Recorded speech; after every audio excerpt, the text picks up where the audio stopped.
This is the story of how I met Taylor Swift at the Reputation Secret Sessions in Los Angeles. And I still can't believe I'm actually making a video about this because I never thought I'd be able to.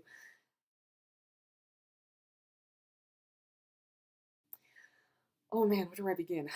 Um, well, I've been a Swiftie since I was 10 years old. And I went to my first concert when I was 12, which was the Fearless Tour in Denver.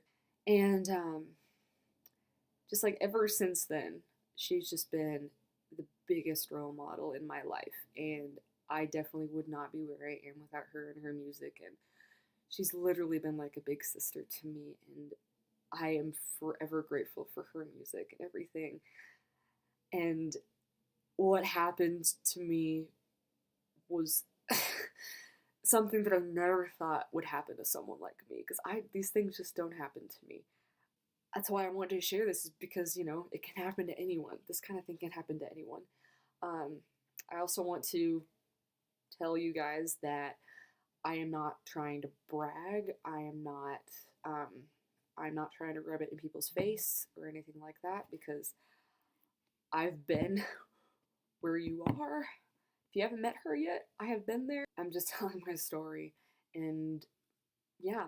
So that's please don't take this as bragging or anything like that because I'm not. I'm just really excited and I'm never going to get over this. So anyway, I am currently a junior in college.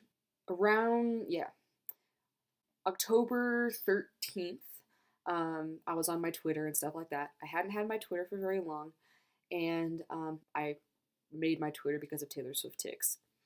And so I was on my Twitter and I saw that she was doing secret sessions again, just like she did for 1989. And, people were getting picked through their social media accounts, and, Taylor looks at people's social media to pick people and that kind of stuff. And since I had been trying for so long to meet her, ever since the Fearless tour, um, and hadn't been successful because I hadn't had a social media account, I hadn't had a big one or anything like that, I got really discouraged and I felt like it wasn't worth it anymore to be on social media and to, dedicate my life to social media in that way if it wasn't going to do anything. And so I was doing it for the wrong reasons. And so I took it off my phone.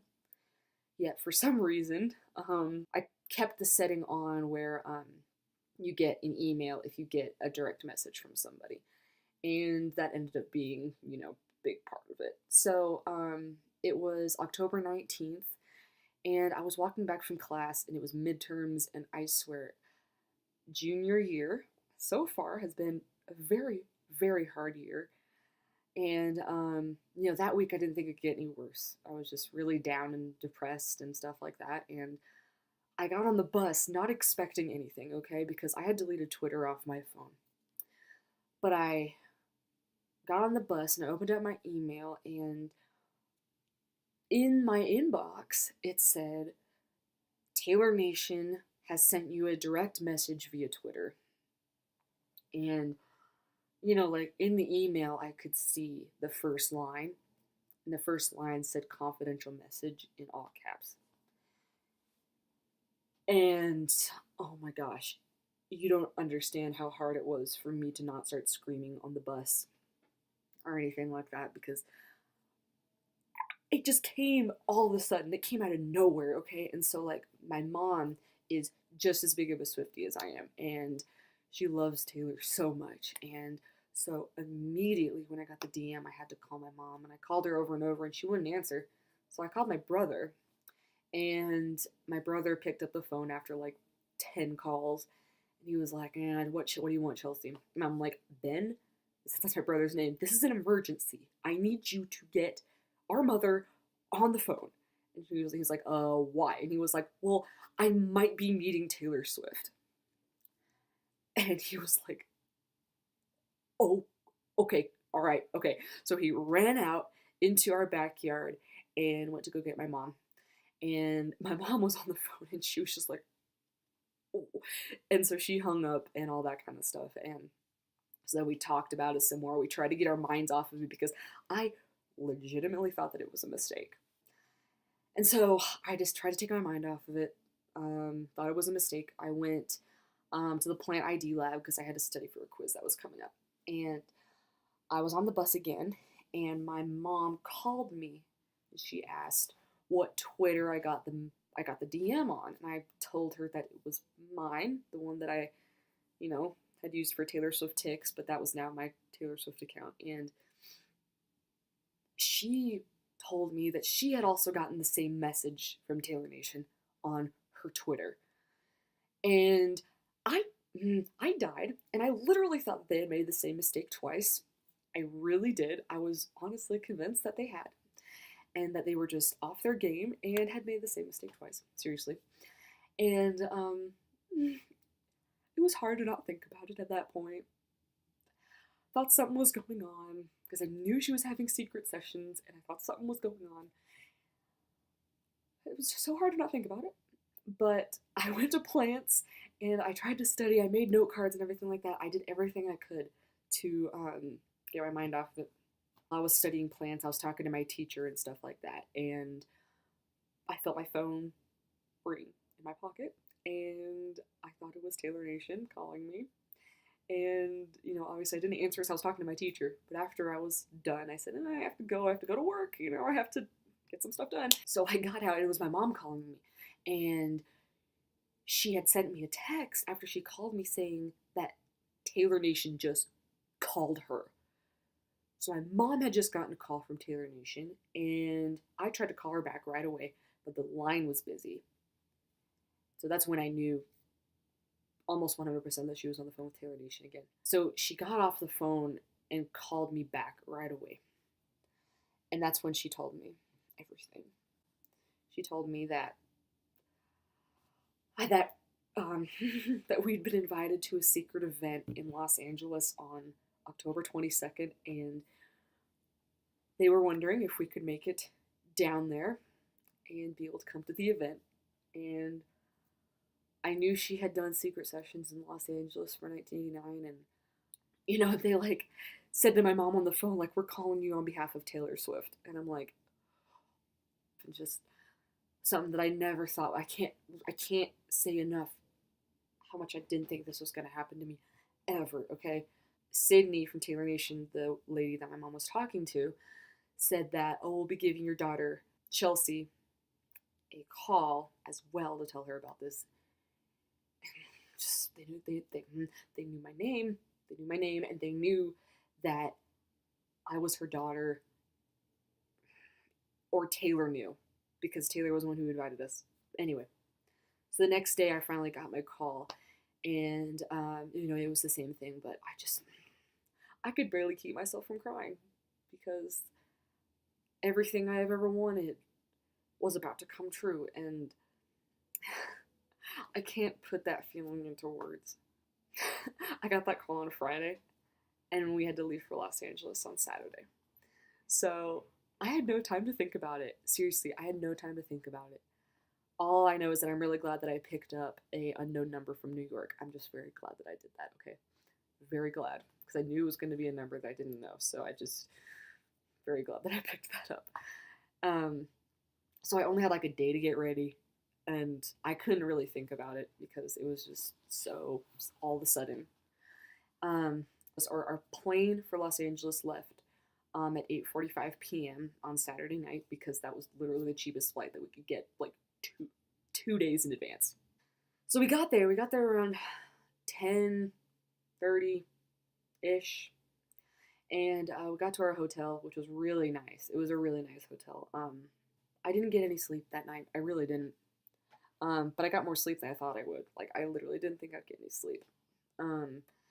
So we got up, and it was the day. And so we were supposed to meet at the meeting place at around 5. And, they said to get there no later than 5. So we got there, and they gave us our wristbands. So they split us up kind of into 3 groups. And then each group went through the lobby and down onto these really nice, shuttle buses. And there were people walking around the hotel, like, kind of looking at us, like, why are we all together? Why are they all wearing the same wristbands? And I'm like, ah.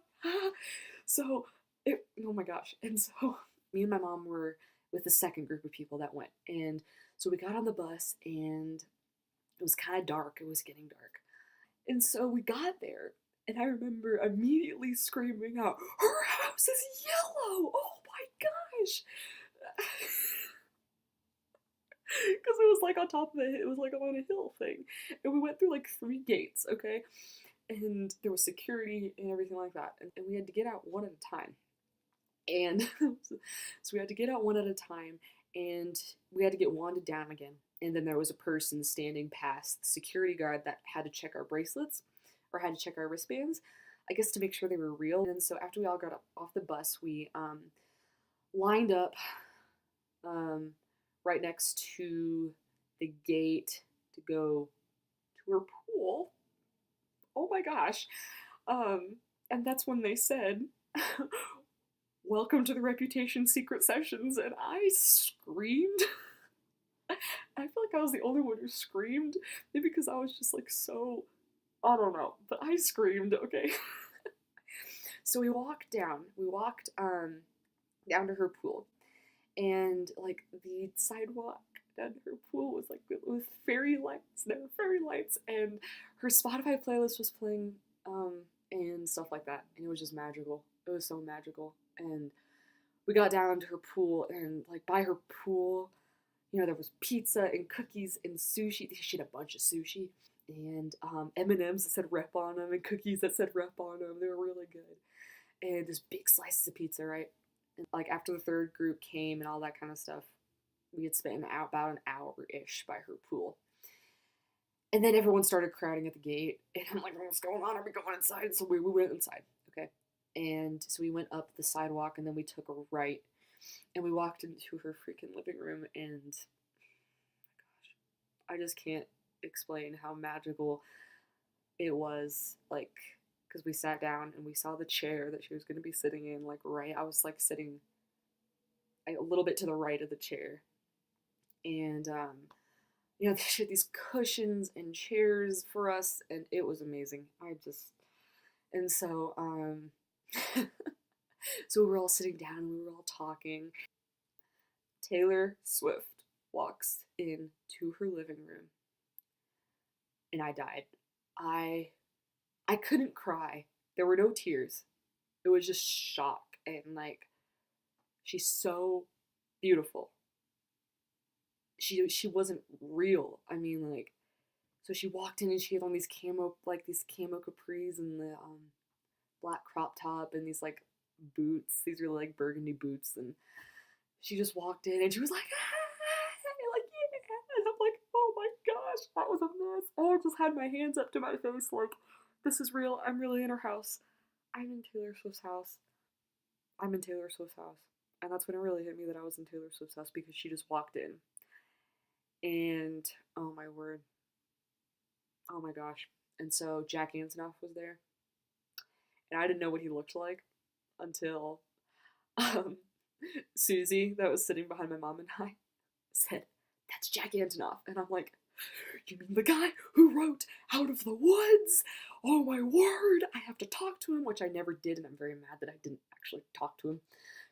So she walked in, and I stood up, and she gave me a hug, and she told me, "Thank you so much for coming," and it was so cool, getting the first hug of the night. It was just really special, and I sat down, and my mom was tearing up, and I'm just like, okay, everything that I've ever wanted has happened to me right now. So she played us her album and said, the stories behind it, and like her personal life. She went really personal. Um, I feel really lucky that she trusted us to be so personal with us and stuff like that. It was really special, and it was just as she interacted with us. I shouted out some things, and she responded to me, and it was really cool. So after we were done with listening to the album and stuff, she said that, "Oh yeah, well later we're gonna go in the other room and we're gonna get pictures and we're gonna talk." And I'm like, oh my gosh. So she went to go get some water because it was really hot in the house. I don't know if the air conditioning was working yet because it was a new house. We were the first people that had been in that house. Like, besides her and her management and stuff, we were the first people inside that house. So like, her management passed around the magazines and stuff like that. You can see them right there. Magazines are right there that I have. And so she passed those around, and like we looked at the lyric. It was just cool. So we were able to look at those, and then like I stepped outside and I was talking. Like we could see Taylor in the other room drinking water and talking to someone from Taylor Nation, and it was so cool. I could see her in the other room. It was so cool. And so, about 10 minutes later, she, I guess, went around the living room because we didn't see her walk through. She went around the living room and then she was in like the room next to the living room, which didn't have anything in it except, the throne from Look What You Made Me Do, the headstone from Look What You Made Me Do, and the 1989 Grammy for Album of the Year. And those were like the only things that she had in there. So it was just a really big open room, and it was so cool. And she had like a rug down. She had a bunch of candles that smelled really good. Anyway, so my mom and I were, I think, like the fifth people that went in to meet her. And so I went in, but walking in and seeing someone who's like a big sister to you, along with your best friend, was the most amazing thing, and I will never be over it. And so, like, I ran up to her and I'm like, I love you. And she gave me the biggest hug, like, full on squeezed me. And I mean, there were a bunch of things that I said. I obviously didn't say everything I wanted to because I was just rambling.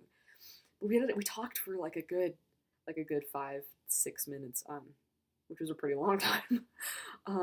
So we talked about, that my mom and I had been to 8 shows and that we'd traveled across the country for her and that we've grown stronger together because of her and her music. And it was so amazing. And I just said, like, I'm so happy that you're happy because seeing my best friend happy is makes me so happy. And then I was tearing up and I was like starting to cry a little bit. And then she said, "Thank you so much, Chelsea." Guys, she knew my name, okay? She didn't say it right away. She didn't say it when I walked inside the room, so she probably had to think about it for a minute. I don't care though. She said my name. She said, "Thank you so much, Chelsea. I love you." And then she grabbed my, I'm gonna cry. But she grabbed my arms, okay? And then she said, "You are so beautiful and so joyful, and I'm so happy you're here. And I'm so happy that you're happy." And I'm like, oh my gosh. Oh my word. She said that to me, and this was like after I had talked to her about like Super Saturday Night, and like my mom was talking. I remember she mentioned my outfit and said that I was rocking my outfit and I was rocking my makeup, and I'm like, I'm really digging this or something stupid. I'm like, oh gosh. After that, she was like, "So Chelsea, what pose do you want to do?" And I'm like, "You said my name twice. You said my name twice. Oh my gosh." Me, Taylor, and my mom, we took a picture, and I said I would love to have the Grammy in the picture. So she was like, "Oh, it's right behind you." And I turned around and I saw it. She was like, "You can go grab it if you want." And I'm like, "You want me to grab your Grammy?" Okay. So I grabbed it, and I held it. Was really heavy. I thought I was going to drop it. Honestly, knowing me, I would have probably dropped it. If I had both hands on it, like squeezing it, I was just like, "I don't want to drop this thing because it's a Grammy and this is it, and I love 1989 and I love everything." So I held it in the picture, and I was dying. And then the photographer was like, "All right, come on, it's time for the next person." And Taylor was so sweet. She was like, "No, no, no, we have to get individuals. I really want to get a picture with Chelsea." And I'm like, "You said my name 3 times. What the? I don't know. I don't know." And I'm like, okay, that's cool. That's fine. That's cool." And so I got a picture, just a really cute picture of her that I've been wanting to do for a long time. We were back to back and holding hands. It was so cool. So I left, and then my mom got a picture with her, and then my mom got to say the sweetest thing to her, and it was just magical. And then so I walked out, and a lady from Taylor Nation gave me the merchandise bag, um, and it had all this stuff in it, and I didn't realize how dry my mouth was. My mouth was really, really dry. And then my mom came out, and I'm just like, oh my gosh. And I was about to start crying. And then, Taylor Nation put the cameras on us. And like, "Okay, tell us how it went." And I'm like, "Oh, what can we?" So we got interviewed by Taylor Nation, I guess. And, we talked. I don't even remember what I was saying. I was so incoherent, and my lips were sticking together. I was a mess. Okay. Um, and I thought we were gonna be able to go back into her living room and stuff like that, but we weren't. That's fine. Um, because the night went so amazing, and I can't describe how amazing that night was. And we got back on the bus, and then we went back to the hotel, and then I finally was able to tweet and tell everyone what happened, and it was the best night of my entire life. And that that's the story of how I met Taylor, and I want to encourage everyone who's watching this. If you don't have a Tumblr, if you don't have like an Instagram dedicated to Taylor or something like that, if you're really small on any social media, it doesn't matter. You can meet her too. Before I met her, I only had like 200 followers on Twitter. I'd been on it for a month. I've just been a fan and a huge Swiftie for 10 years. But I had just made a Twitter, and somehow this happened to me, and it can happen to you. Seriously, it can. And she wants to meet everyone, and I really hope this encourages someone to not beat yourself up, because you are not defined by how big of a social media account you have, or if you're popular, or if you're a favorite or something. So that's my story from the Reputation Secret Sessions. I hope you enjoyed it, and if you have any questions, just leave them in the comments. I'll try to answer them. So thanks.